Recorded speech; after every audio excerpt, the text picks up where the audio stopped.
Hello বন্ধুরা, তোমরা সবাই কেমন আছো? আশা করি খুব ভালো আছো। আমিও ভালো আছি। এইভাবে তোমরা সবাই ভালোই থেকো আর আমার পাশে অবশ্যই থেকো, আমিও থাকবো। তো চলো আজকে বেশি কথা না বলে ব্লগটা শুরু করা যাক।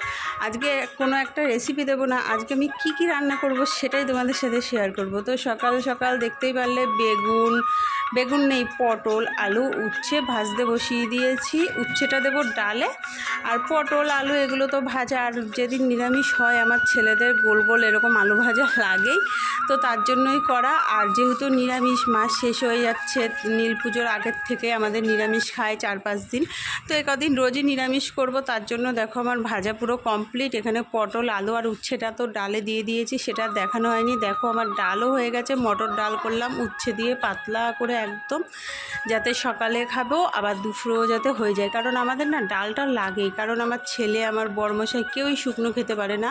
এখানে অল্প একটু পাট শাক ভাজা কালো জিরে দিয়ে, যেহেতু নিরামিষ, আর শুকনো লঙ্কা। আর আমাদের পাটের শাক করলে না এরকমই করা হয়, কাটে না, আস্তে আস্তেই করে। আর এখানে বিট গাজর ভাজা বসিয়ে দিয়েছি। বিট গাজরটা যেহেতু মিষ্টি মিষ্টি, তার জন্য কয়েকটা বেশি করে কাঁচা লঙ্কা দিয়েছি, যাতে একটু ঝাল লাগে। ঝাল লাগলে না বিট গাজর ভাজাটা খেতে বেশ ভালোই লাগে, আমার কাছে তো ভালোই লাগে। তারপরে আমি করব, দেখো বিট গাজর ভাজাটা আমার কমপ্লিট, একদম নামিয়ে নিয়েছি। আর অনেকক্ষণ টাইম লেগেছে বিট গাজর ভাজা হতে, ফ্রিজে ছিল অনেক দিন ধরে, আর এখন গরমকাল পড়ে গেছে বুঝতেই পারো। তারপরে করব পনির। আর আজকে আমাদের বাড়িতে একটা দুটো অতিথি আসতে পারে, এখনও ঠিক নেই, তার জন্য ওই পনিরটা আনা। যদি চলে আসে তখন কি দিয়ে খেতে দেবো তাকে, তার জন্য পনিরটা আর কি করা।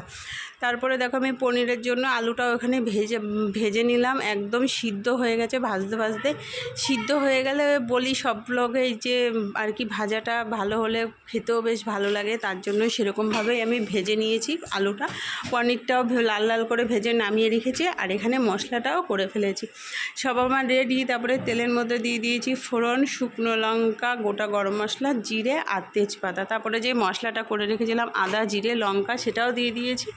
রেসিপি শেয়ার করছি না, কিন্তু কি দিয়েছি তাও আর কি বলছি। তারপরে ভালো করে আমি কষিয়ে আলুটা দিয়ে দিলাম।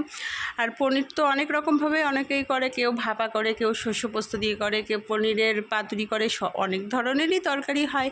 কিন্তু আর আজকে আমি আলু দিয়ে করছি। যেদিন পাতুরি করব বা অন্য কিছু করব অবশ্যই তোমাদের সাথে শেয়ার করব। তো দেখো আমার পনির আলু দিয়ে ঝোল একদম রেডি। হালকা একটু ঝোলঝোলি রাখলাম, আর অনেকটা হয়েছে দেখে বুঝতেই পারছো। ওই যে অতিথি আসবে বললাম, আর যদি কেউ না আসে তাহলে তো রাতেবেলা খাওয়া হয়েই যাবে। তো আমার ফাইনালি পনির আলু দিয়ে একদম ঘি তোমরা দিলে দিতেও পারো, না চাইলে নাও দিতে পারো, গরম মশলা সব কিছুই দিয়ে রেডি হয়ে গেছে।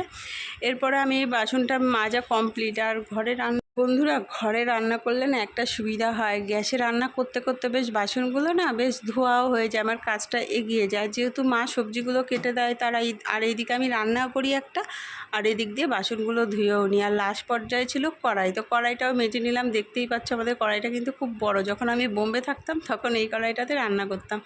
তো তারপরে আর এই কড়াইগুলো না খুব মজবুত হয়, খুব ভালো। তো তারপরে কড়াই মেজে গ্যাস ট্যাস মুছে একদম আমার সব কমপ্লিট হয়ে গেছে কাজকর্ম। এবার শুধু ঘর মুছবো, আর ঘর দোর পরিষ্কার ঝাড়াঝুড়ি সেগুলো আগে করেছি, আর আজকে যেইটুক বাকি আছে সেইটুক কমপ্লিট করে ফেলবো।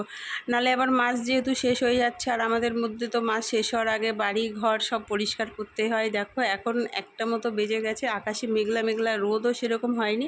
তো আর কি টুকটাক ছেলেদের 2-1টা জামা প্যান্ট ছিল, তো সেগুলোই কেচে মাথা শ্যাম্পু করে একবারে স্নান টান করে চলে এসেছি। নিচে দিলে হতো না, তাই ছাদে হালকা হালকা না হাওয়া আছে, তার জন্য ছাদে এসে মেলে দিলাম জামা কাপড়গুলো।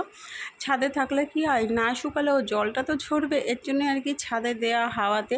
তো তারপরে আমার এই আর কি এবার নিচে গিয়ে মাথা টাথা আঁচড়াবো, চুল টুল বাঁধবো, এই আর কি। তো আজকের মতো এইটুখানিই ছিল তোমাদের সাথে ব্লগটা শেয়ার করা। যদি ভালো লাগে অবশ্যই লাইক কমেন্ট শেয়ার করো, চ্যানেলটা সাবস্ক্রাইব করো, আর বেল বাটনটি অবশ্যই প্রেস করে দিও। সবাই ভালো থেকো, সুস্থ থেকো, টাটা।